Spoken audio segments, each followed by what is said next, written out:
This is how River Cartwright slipped off the fast track and joined the slow horses. That's the book in a nutshell. It all starts going tits up from there. So let's get on with the review of Slow Horses.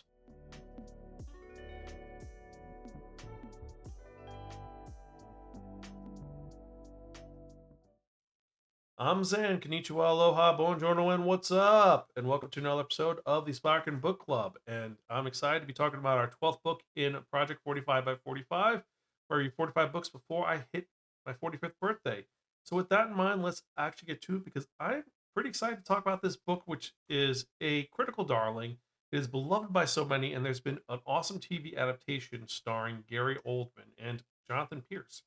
And what is this we're talking about? We're talking about Slow Horses. And this was written by Mick Herron in 2010, and this is the first in the Slough House series.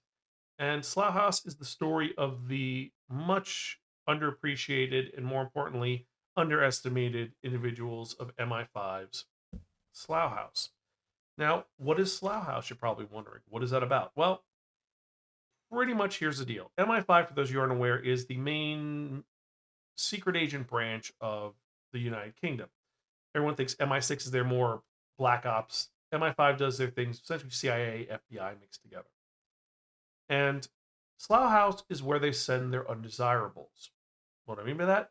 Maybe you screwed up an op. Maybe you left some evidence in a place that weren't supposed to be. Or maybe you just are so incorrigible that every department hates you. Well, you're going to be sent to Slough House, which is run by the very, not tyrannical, but the very asshole-ish Jackson Lamb. And there's going to be two options that are going to happen in this place. One, you're going to stay there dealing with all the mundane, stupid work, and you'll eventually take your licks, and they may reinstate you at some point. Or more realistic, you're going to quit because the work is mundane, it's boring, and you're just going to be doing the dullest things until you quit. And that's what this place is about. It's literally about that. And honestly, well, the here's the main first quote you hear about it. It explains Slough House completely, which is that's the true purpose of Slough House. It was a way of losing people without having to get rid of them, sidestepping legal hassle and tribunal threats. You're sent there because you done screwed up, and that's the case with our one of our main characters, River Cartwright, who in a simple training exercise at, um, in the middle of London, he was supposed to be tailing an individual and he got some bad data from his handler. Well, he says that. We're not sure if that's true or not. However, due to the exercise going wrong, it leads to a projected loss of £2 million. It's pretty bad. And because of that, since he's the one who was in charge of the op, he screwed up the op because, according to him, his intel was bad, even though the person who gave him the intel said, no, no, no, I said the exact opposite. He just didn't pay attention. Because of that, he's been sent to Slough House. Also, because supposedly he has some nepotism reasons where they won't just fire him. And so now he is working under the person I said earlier, Jackson Lamb, a former Cold War agent who pretty much is the definition of a lazy, smelly boss. He drinks, he smokes too much, he's rude to all of his employees, and this is his fiefdom that he just treats everyone like shit.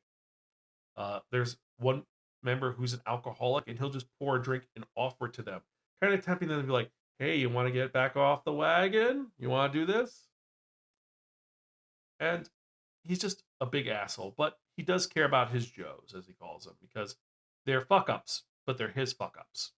It's the Simpsons methodology of nobody ruins his vacation but me and maybe the boy.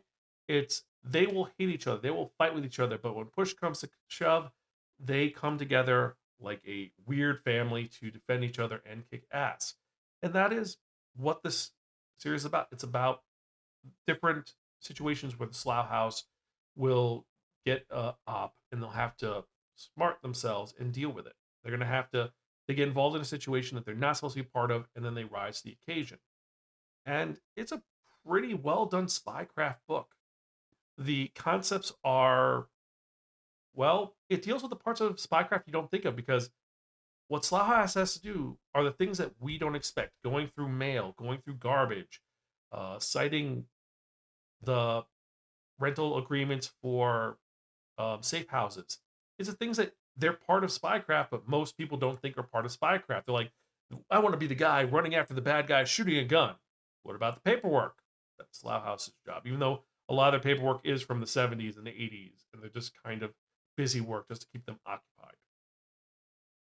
And there is a whole rich plethora of characters. Like I said, we have the former alcoholic who's there for reasons that she doesn't explain. You have Jackson Lamb, who literally his story is crazy. You have you have Min, who Min's whole thing is that he's the one that may or may not have left important document on a tube, which ended up in the hands of a young girl who gave it to the BBC. So he's a laughing stock. You have another character who straight up just screwed up a tail, and that was it. It's kind of adjacent to what River did, but not as bad. But still, same thing. You're the one who goes at the bottom. And then we have Roddy, who, well, we have no idea why Roddy's there, but Roddy's an asshole. And yeah, this is their story. And honestly, it's a really well done and well written story that is engaging and intriguing. And honestly, I gotta say, I really liked it. I thought it was well written and it's well executed because it keeps you engaged the entire time as you're reading about this situation that occurs.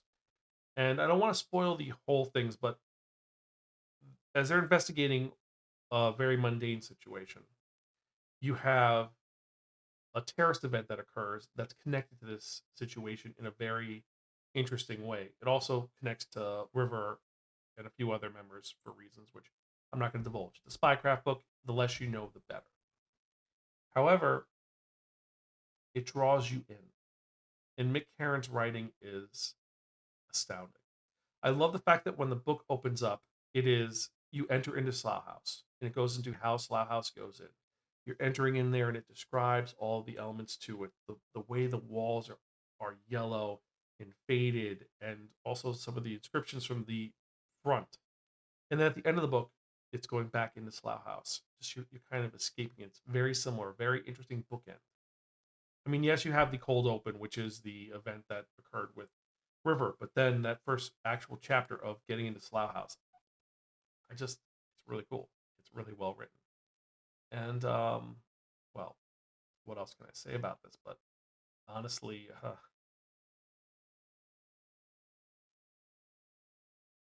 yeah, I can't. I'm like, everybody's like, yeah, I can do this. It's yeah, I don't know. I want to say more.